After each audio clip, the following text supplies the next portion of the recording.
They need to fix quick play penalty. I agree. Quick play penalty is the dumbest thing that I've ever heard from Blizzard ever. Quick play should not be punishable. If you leave early, you should be able to leave early, dude. Ranked, yes. Quick play, no. I don't understand. Like, why? It just makes no sense. If anything, if you want to punish people, like, and I quote, punish, just put them in low priority queue. If they leave X amount of quick play games, just put them in low priority queue. Don't, like, just stop them from playing the game. Okay, the reason why I would think they wouldn't do that, real talk, is player retention. Like, they want you to keep playing more and more games every day. Like, they want you to play the game more often. So if you have really long queues, people get off more often, you know? Project thinks it's tier 1. So, not saying people won't get off after a ban, but it'll be like a slap on the wrist, and then it'll be like, don't leave anymore. But then, like, the next time you come back and play, you won't leave, but you'll keep playing more. You know what I mean? Like, it's like a weird... It's weird, but I kind of agree. But then you get the people that are extremely toxic and, like, treat quick play like it's ranked. And I don't want those people in my games. I want them to leave. I want them to leave the game. Like, if I load into a game of quick play and you're telling people to counter swap things, and, like, can you, like, is like swap off Widow, like, you know, like, someone told, like, an SK to swap off Widow in a fucking quick play game, like 2 kills in. I was like, dude, what? I want that person to leave the game. I want them out. You know, if they're going to take it that seriously, get the f out. I don't care. You know what? Don't punish them. Just make them leave. So it kind of creates this thing where people are just going to, like, stay and be toxic and just, like, kind of troll and just wait for the game to be over instead of just leaving. You know what I mean? So entirely. That's crazy. No one was complaining about levers in quick play. They just make random decisions for no reason. Yeah, I've never heard one single person in my entire Overwatch career complain about a quick play and about somebody leaving a quick play. Yeah, no, they do though. It's all like Twitter and Reddit people. Like, if you go to r/Overwatch, if you can somehow get through all the diva clips of all the diva bomb clips, you'll probably find people complaining about people leaving their quick play games. It's crazy. Like, who made that decision? Who was like, let's crack down on the quick play levers, guys. That's the real issue right here. Not fixing the ranked matchmaking. It's the quick play levers. That's the ones. Yeah, I agree. I mean, ranked isn't great right now, but we know there's a ranked rework coming. Like, let's be real with ourselves. I guess when this was made, we didn't know it was coming, so I'll give you that. But, you know, I think you can fix 2 things at once. I don't really like when people go like, oh, they're doing this. They came up with more skins, but they can't even fix this game mode. And it's like, well, you can do the same things at the same time. Like, it's a big company. Like, you can get a new skin while also just fix the game mode, right? Like, they should fix that game mode or whatever, like, whatever thing they're complaining about, right? But it's like false equivalency. You know what I mean? So, anyways, though, I don't totally disagree. The quick play thing is very weird, but they also have data that they shared and said that there's been like a 20% drop in people leaving quick play games. So, hey, it's working for them. So. Here are 5 things that you didn't know about Overwatch Part 4, let's go. Although very rare, it is actually... By the way, really quick, because this is probably going to get chopped up into different videos eventually, because I know how Random and Retro do this. If you want me to do more of these in the future, this is completely dependent on you guys submitting them into my Discord from TikTok. If you tag me and stuff on TikTok, I am 99% of the time not going to see it, because I don't really look at my TikTok. So, gotta put it in my Discord. There's a channel for it for TikToks. My mods go through it, make sure they're safe and good. And then they give them to me, and then I watch them all on stream. So if you want to see more of these, make sure you submit them. Here are 5 things that you didn't know about Overwatch Part 4, let's go. Although very rare, it is actually possible to draw a game and push. If both teams capture the halfway checkpoint once, and leave the robot whilst it's doing its checkpoint animation, the game will end in a draw as long as... You can also draw escort. The way you draw escort is capturing all 3 points and then not moving the card at all. Robot never crosses past either checkpoint again. This will never happen, but it is a fun fact at least. There's another cool objective quirk that you may have never considered on Midtown. This part of the payload moves by itself until after these doors close, which is useful, right? However, even though you don't need to stand on the payload to move it here, you do need to stand on it to prevent the timing wick from burning down in an overtime situation. Just another one of Overwatch's weird quirks, I guess. And another weird Overwatch quirk is that some maps have different opening theme songs depending on whether you're attacking or defending. And Midtown is a prime example of this. I did not know that because I don't use music.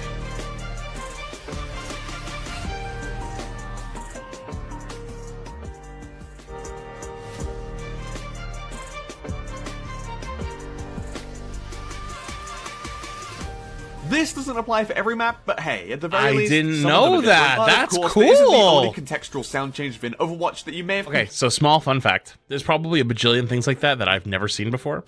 And when I was at BlizzCon, I'm not gonna say I got yelled at, but I got a annoyed, stern, friendly talking to from some devs because they were talking about whenever I show off new heroes or show off new maps or anything like that they get really annoyed with me because if you don't know, I'm a competitive gamer. I play with all my settings on low as possible. Yes, I have like a basically NASA computer, Command Ironside. Use code FLATS for 5% off of your PC purchase. Corporate clap for your PC needs. Hashtag ad. But yeah, they were like, yeah, you never turn your settings up to ultra high or ultra when you show off new stuff. So all these new heroes come out with this crazy detail, or maps come out with crazy details, or new skins come out with crazy details, and you never see them because you're on all low settings. And I'm like, yep, that sounds about right. And they're like, there's so much hard work we put into the details of these characters or these maps, and you've never seen them. And I was like, yep, sounds good. Yeah, sounds right to me. Yeah, sounds pretty spot on to me. I don't see the problem. Completely missed before. Some heroes' weapons get slightly higher pitched and more hollow as they run out of ammo. And to add to this, Winston, Orisa, and Mei actually get custom sound effects when running low on ammo. If you listen closely, you can actually hear Winston's Tesla cannon overcharge before he needs to reload. On the topic of Winston's Tesla cannon's ammo, it technically doesn't even have ammo. What you see in the bottom right is actually a percentage. This is evidenced by the fact that you can tap his Tesla cannon, deal a tick of damage, but not actually decrease the ammo pool. This also works for Zarya. If this was a strict ammo resource, you would have to use at least one ammo to deal damage, but you can technically deal damage twice per one ammo with Winston and Zarya's primary fires. If you want to find out even more fun things about Overwatch, you can check out the full 20 facts video on YouTube now, the link is in my bio. It's pretty cool. Here. Not bad, I actually learned some stuff. Who is the most overrated hero in each role? Starting with support. Who is the most overrated hero in each role? Overrated hero in each role. I'm going to say Mercy, Hanzo. Mercy, Hanzo, Orisa. And I know the comment section is going to go feral with this one. Mercy. Is this the guy from before? This guy cooks! For some reason, half of the player base believes this one character is insanely broken and good when she really isn't. No, it's not pre-watched! Stop spamming pre-watched! She's great as a situational pick and can work. We just all agree! Many of different scenarios, but I really think Mercy being overrated is a bit of a skill issue since people have trouble shooting her. For tank, it's Hog. The amount of cope people have with the rework is insane, and Hog is still almost just as That's fair, actually. easy to counterplay as before, as long as you have a brain. I forgot. When did this come out?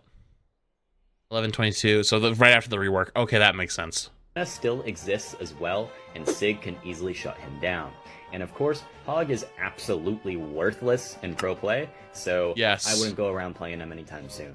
DPS was actually difficult to decide on, but I personally believe it's Reaper. Yeah, okay, Reaper's actually a good one.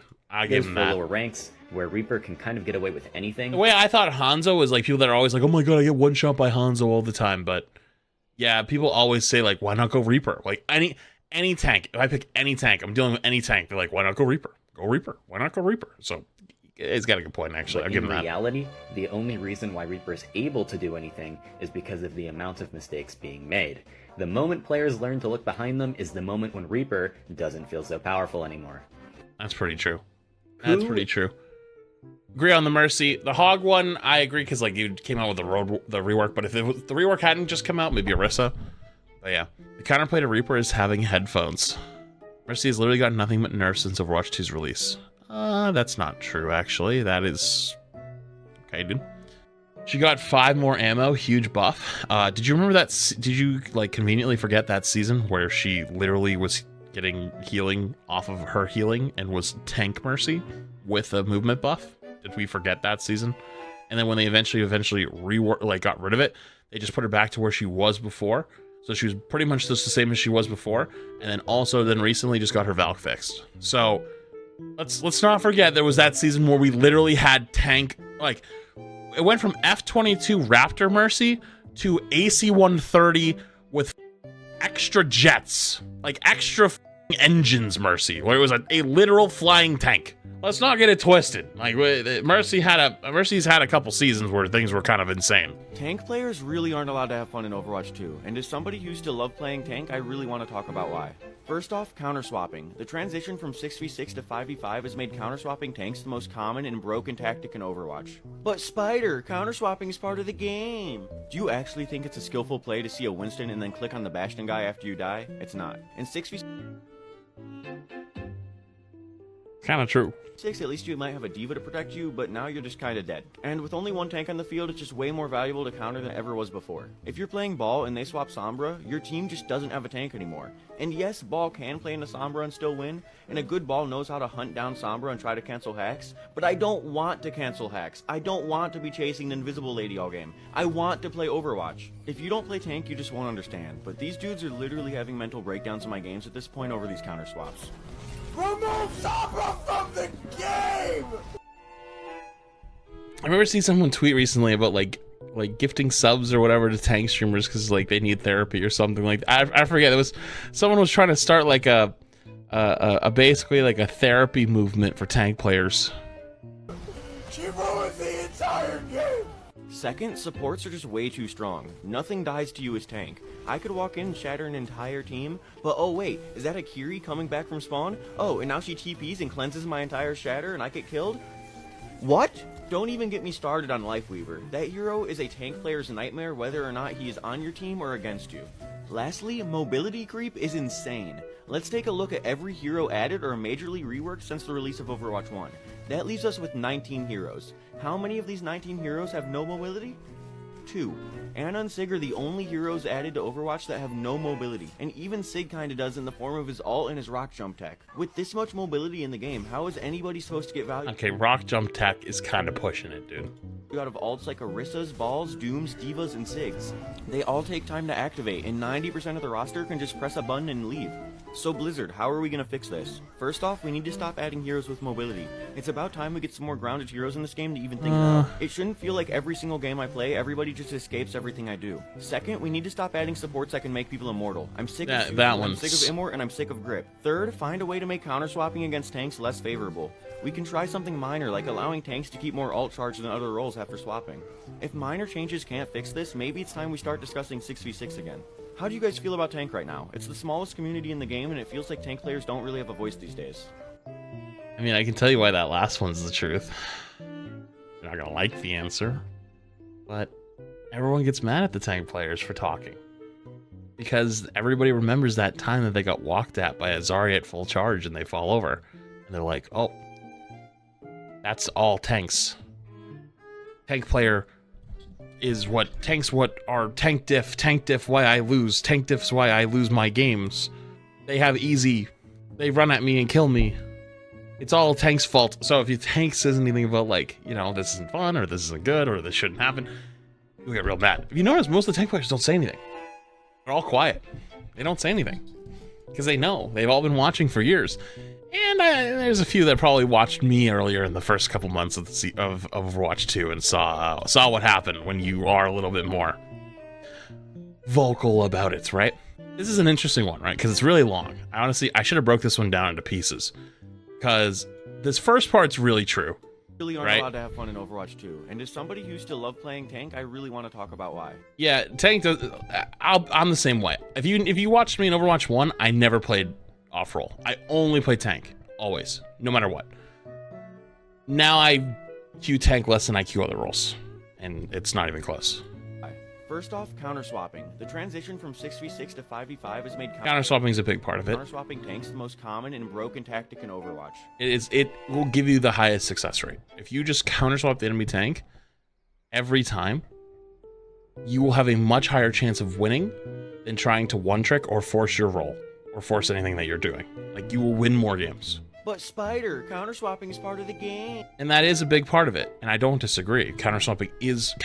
Swapping in Overwatch is a big thing. Remember like a month ago, there was like the awkward versus ML7 debate thing on Twitter. I don't actually know if anything came of that, but they were both kind of right in some ways, right? Like, ML's right that swapping is the heart of Overwatch, and it's true.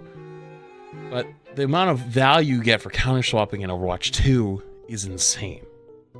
It's like, I think Ana is something that people are going to talk about soon. Is Ana in Overwatch 1 was one of the most beloved characters in the game. And her nade wasn't that scary because there was so many shields and so many ways to eat it. It was a skillful thing to hit. If she did hit a big nade, you'd win the fight.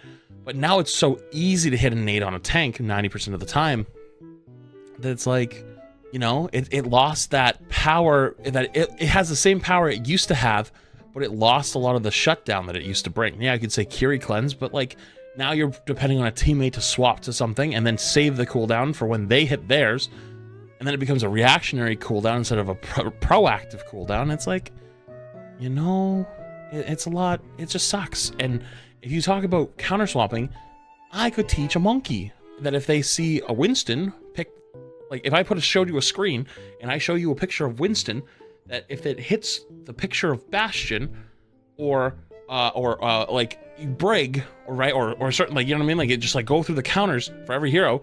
It gets a treat. I bet I could teach a monkey how to counter things in Overwatch. You know? Do you actually think it's a skillful play to see a Winston and then click on the Bastion guy after you die? It's not. In 6v6, at least you might have a diva to protect you, but now you're just kinda dead. And with only one tank on the field, it's just way more valuable to counter than it ever was before. If you're playing Ball and they swap Sombra, your team just doesn't have a tank anymore. And yes, Ball can play into Sombra and I'm only rewatching this just to hear the guy scream. How to hunt down Sombra and try to cancel hacks, but I don't want to cancel hacks. I don't want to be chasing the invisible lady all game. I want to play Overwatch. If you don't play tank, you just won't understand. But these dudes are literally having mental... That is actually so true. I cannot tell you how many people sit there and have ridiculed me and said like, oh my god, you don't know what you're talking about, whatever it is. And they literally don't play tank. They're like, I played 3 games of tank in season 2. So I know. I'm like, oh great. So you played busted Ramatra. Great, dude. Like, you know, it's like, but anytime someone starts playing tank, I was losing it the other day because I was playing with SK, and SK had to play a bunch of tanks in a row, and SK was losing her mind. She was literally melting down. Like, I was actually watching SK have a meltdown in real time playing tank. Breakdowns of my games at this point over these... We started fighting. Our 5-stack started pretty much fighting over who had to play tank. Swaps. Remove Sombra from the game! She ruins the entire game! And that's with Maga out, the new tank. Second, supports are just way too strong. Okay, so I don't want to go into the support topic anymore. We've already talked about it and beat it in the ground. There's supposed to be changes in Season 9. There's not a whole lot to talk about at this point. Just wait till Season 9, but... Grip. Third, find a way to make counter-swapping against tanks less favorable. We can try something... I don't know if this is going to be possible. To keep more ult charge than other roles after swapping. If minor changes can't fix this, maybe it's time we start discussing 6v6 again. I don't think 6v6 is the answer right now. either, to be honest, though. In the game, and it feels like tank players don't really have a voice these days. But yeah, that last part's pretty true. These sports have a lot of their kits with no drawbacks. I was a tank main when Overwatch 2 started. I had to abandon the role because I was going to go insane. I could not get a single kill out of it. They should make a 6v6 game mode. They would never do that, though. Here goes the problem I'm realizing. Every other sport, nah, it's more than just Kiriko, to be honest with you. Since Overwatch 2, I swatched around roles a bit, and I agree that tank is the most unfun role. You mentioned mobility, but you didn't add the extra CC. Skill diff TBH. I love that that's always the response. Like, no, nothing thought out, just skill diff.